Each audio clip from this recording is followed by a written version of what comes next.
Hello friends, welcome back to my YouTube channel NEET educators. मैं हूं उत्कर्ष और आज हम कर रहे हैं ह्यूमन रिप्रोडक्टिव सिस्टम का नेक्स्ट टॉपिक, जो कि है Graafian follicle and its stages. ठीक है, तो सबसे पहले ग्राफियन फॉलिकल के हम टर्म्स देख लेते हैं। तो it occupies an eccentric cavity called antrum. तो जो हमारा ग्राफियन फॉलिकल होता है उसके अंदर एक सेंट्रिक कैविटी होती है जिसको हम एंट्रियम कहते हैं। ठीक है, जैसा कि ये डायग्राम में ये हमारा ग्राफियन फॉलिकल का डायग्राम है। ठीक है, जो इसमें ये सेंट्रिक कैविटी जो पूरा वाइट सेक्शन है इसको हम क्या कहते हैं, एंट्रियम। ठीक है, अब नेक्स्ट हमारा it consist of an oocyte which is surrounded by non cellular prominent layer called zona pellucida. ठीक है, तो इसमें एक oocyte होता है जो कि सराउंडेड होता है नॉन सेलुलर, सेल्स नहीं होती इसमें, नॉन सेलुलर प्रोमिनेंट लेयर से, जिसको हम कहते हैं जोना पेल्यूसिडा। ठीक है, जैसा कि डायग्राम में है, तो जो ये सर्कल है बीच में इसको हम क्या कहते हैं, इसको हम कहते हैं oocyte। ठीक है, इसको हम कहते हैं oocyte। ठीक है, और इसके बाहर जो ये लेयर है इसको ये क्या कहते हैं हम, जोना पेल्यूसिडा। ठीक है, नेक्स्ट है इसमें a vascular layer of granular cells corona radiata is found immediately outer to zona pellucida. ठीक है, तो एक वास्कुलर लेयर होती है ग्रेन्युलोसा सेल्स की जिसको हम कहते हैं कोरोना रेडिएटा, जो कि जोना पेल्यूसिडा के एकदम बाहर होती है। ठीक है, जैसा कि डायग्राम में है, ये बाहर वाली लेयर तो oocyte के बाहर वाली लेयर तो क्या हो गई हमारी, ये जोना पेल्यूसिडा, और इसके बाहर जो लेयर है एकदम इसके बाहर ये क्या है हमारी, कोरोना रेडिएटा। ठीक है, नेक्स्ट है हमारा antrum is lined by a multi layered membrane granulosa main source of estrogen. तो जो ये हमारा एंट्रियम है वो एक लाइंड रहता है मल्टी लेयर्ड मेम्ब्रेन ग्रेन्युलोसा से। ठीक है, ये जो हमारा मेम्ब्रेन है एंट्रियम, ये इस मेम्ब्रेन से क्या रहता है, ये कवर्ड रहता है। ठीक है, और ये मेन सोर्स का चीज़ का है, एस्ट्रोजन का मेन सोर्स है जो ये मेम्ब्रेन है। ठीक है, नेक्स्ट है the granulosa cells which joins the corona radiata with membrane granulosa is called germinal और cumulus oophorus। ठीक है, जैसा कि डायग्राम में है तो देखो, जैसे कि ये हमारा क्या था, कोरोना रेडिएटा, और ये जो ये वाले सेल्स हैं ये बाहर जो सर्कल में ये हमारे क्या है, मेम्ब्रेना ग्रेन्युलोसा।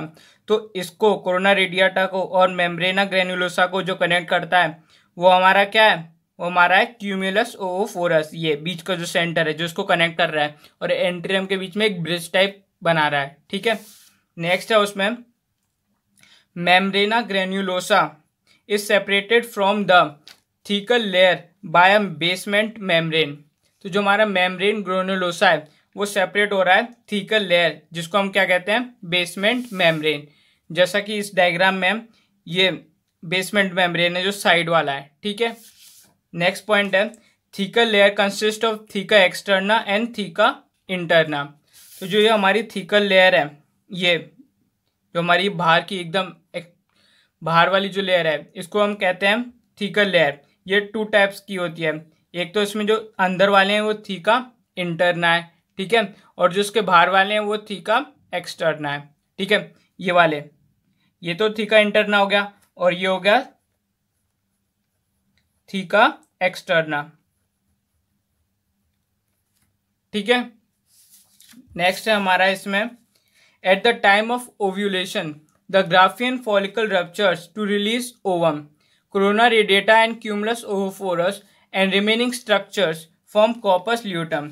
तो ओव्यूलेशन के टाइम पे जो हमारा ग्राफियन फॉलिकल है वो रप्चर हो जाता है और ओवम रिलीज हो जाता है। ठीक है, और बाकी में जो कोरोना रेडिएटा, क्यूमुलस oophorus और बाकी के जो स्ट्रक्चर्स हैं वो मिलके क्या बना देते हैं, कॉर्पस ल्यूटियम। ठीक है, ये पॉइंट याद रखने वाला है, एग्जाम से बहुत बार पूछा गया है। नेक्स्ट है हमारा estradiol is the principal and biologically most active estrogen. ठीक है, तो ये भी एक इंपॉर्टेंट पॉइंट है कि मोस्ट एक्टिव एस्ट्रोजन क्या है, एस्ट्राडियोल। ठीक है, estradiol is the principal and biologically most active estrogen. ठीक है, whereas estriol is weakest of all naturally occurring estrogens, और जो एस्ट्रियोल है वो क्या है, वीकेस्ट है।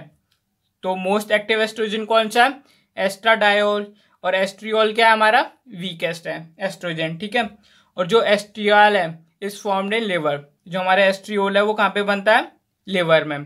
ठीक है, अब हम बात करते हैं स्टेजेस के बारे में ग्राफियन फॉलिकल की। तो ये हमारे ओवरी का स्ट्रक्चर है। ठीक है, इसमें सबसे पहले हमारी पहली स्टेज, ये 1 2 3 में ये पूरी टोटल 9 स्टेजेस होती हैं। ठीक है, तो पहली स्टेज को हम कहते हैं जर्मिनल एपिथीलियम। यहाँ पर यह कौन सी स्टेज होती है हमारी, जर्मिनल एपिथीलियम। ठीक है, उसके बाद ये स्ट्रक्चर्स में बढ़ता है और इसमें प्राइमरी ओवोसाइट हमें दिखने लगता है और ग्रैन्युलोसर सेल्स भी आ जाती हैं। तो इस स्टेज को हम क्या कहते हैं, प्रीमोर्डियल फॉलिकल्स। क्या कहते हैं, प्रीमोर्डियल फॉलिकल्स। ठीक है, थर्ड स्टेज में हमारा प्राइमरी ओवोसाइट रहता है, ग्रैन्युलोसर सेल्स हट जाते हैं और हमें न्यूक्लियस आ जाता है इसमें। जब न्यूक्लियस आ जाता है तो हमारी कौन सी हो गई स्टेज, थर्ड स्टेज। इसको हम क्या कहते हैं, प्राइमरी फॉलिकाइल। क्या कहते हैं इसे, प्राइमरी फॉलिकाइल। ठीक है, जो हमारी फोर्थ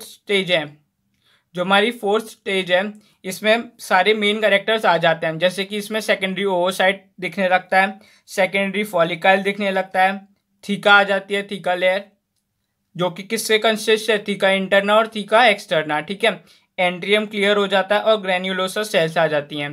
ठीक है, तो जब ये सारे मेनली सारे इसमें कैरेक्टर्स आ जाते हैं तब उसे हम क्या कहते हैं, फोर्थ स्टेज। और फोर्थ स्टेज को क्या कहते हैं हम, सेकेंडरी फॉलिकाइल।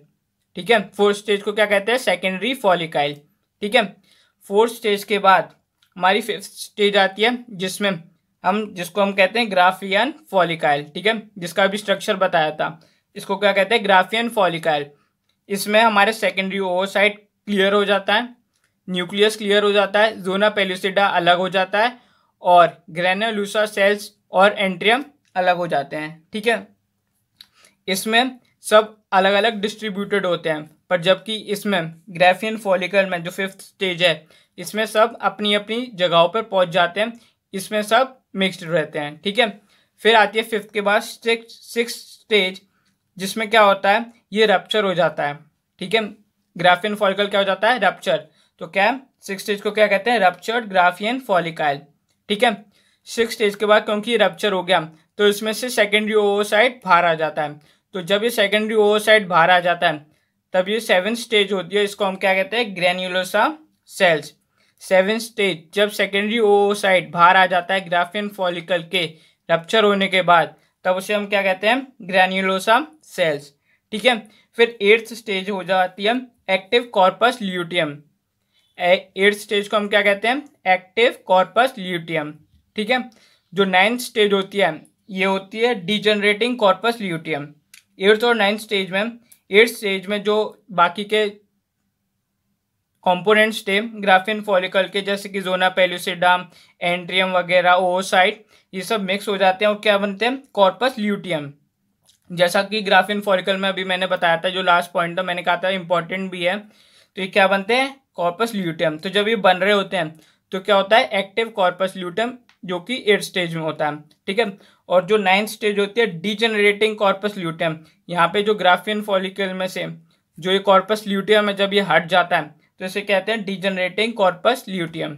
ठीक है, और ये जो ओवरी के अंदर क्या होता है हमारा, स्ट्रोमा एंड ब्लड वेसल्स। ठीक है, तो ये डायग्राम था स्टेजेस ऑफ ग्राफियन फॉलिकल का।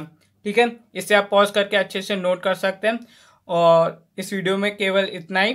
Thank you for watching my video till and.